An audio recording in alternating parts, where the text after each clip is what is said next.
అందరికీ నమస్కారం అండి. నా పేరు మేకా బీరబాబు, కాకినాడ జిల్లా జగ్గంపేట. ఆంధ్రప్రదేశ్లో ఇటీవల జరుగుతున్నటువంటి రాజకీయ పరిణామాలు రోజు రోజుకు దిగజారుడితనంగా కనిపిస్తుంది.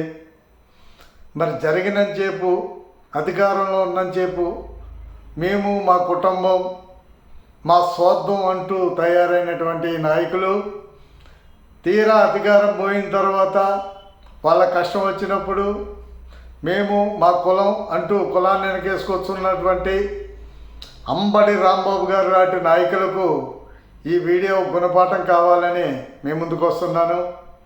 అయ్యా అంబడి రాంబాబు గారు, మీరు గతంలో అధికారంలో ఉన్న నాలో కాపు కులం ఎప్పుడు గుర్తుకు రాలేదా?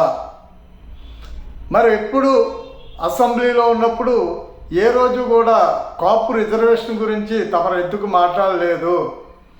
కాపు కార్పొరేషన్ గురించి ఎందుకు మాట్లాడలేదు?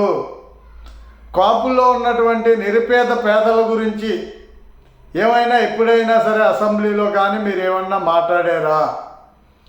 నేడు నోటుకొచ్చినట్టు మీ దురహంకారంతో మాట్లాడి తీరా మోసి మీ మీదకు వచ్చి అది మీ దాకా వచ్చేసరికి నేను కాపు కులం వంగబీటి మోహన్ రంగా శిష్యుని చెప్పుకోవటం ఎంతవరకు ధర్మం ఒకసారి మీరు ఆలోచించుకోవాలి. మరి గెలిచే వరకు ప్రజా కాపు నాయకులు అంటున్నారు, కాపు కోటాలో సీటు తెచ్చుకుని గెలిచిన తర్వాత ప్రజా నాయకులు అంటాం.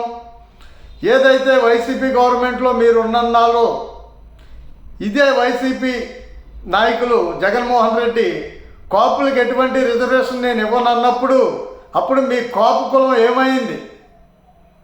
ఎందుకు మీరు మాట్లాడలేదు? అటువంటి జగన్మోహన్ రెడ్డికి ఎందుకు సపోర్ట్గా నిలిచారు? కాపులకి రిజర్వేషన్ ఇవ్వనన్నాడు కదా, మరి ఆ రోజే మీరు కాపు నాయకులు అయితే బయటకు వచ్చేయచ్చుగా. అంటే మీకు పదవులు కావాలి, మీకు మీ కుటుంబానికి సౌకర్యంగా ఉండాలి. అప్పుడు ఏదైనా పర్వాలేదు, ఏ నాయకుడైనా పర్వాలేదు.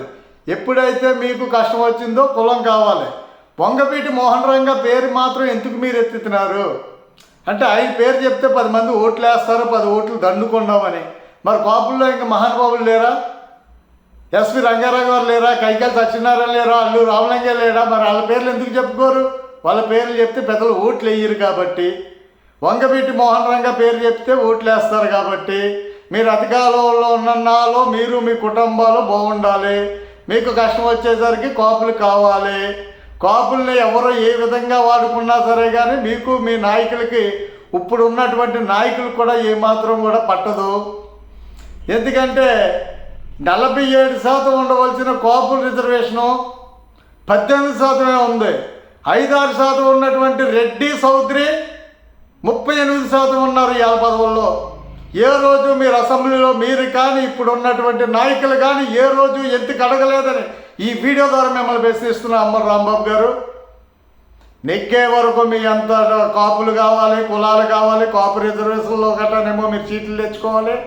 మీకన్నా గొప్పవాళ్ళు లేరనే మీకు సీట్ ఇస్తున్నారా? కాపుల్లో పుట్టారని మీకు సీట్ ఇచ్చారు.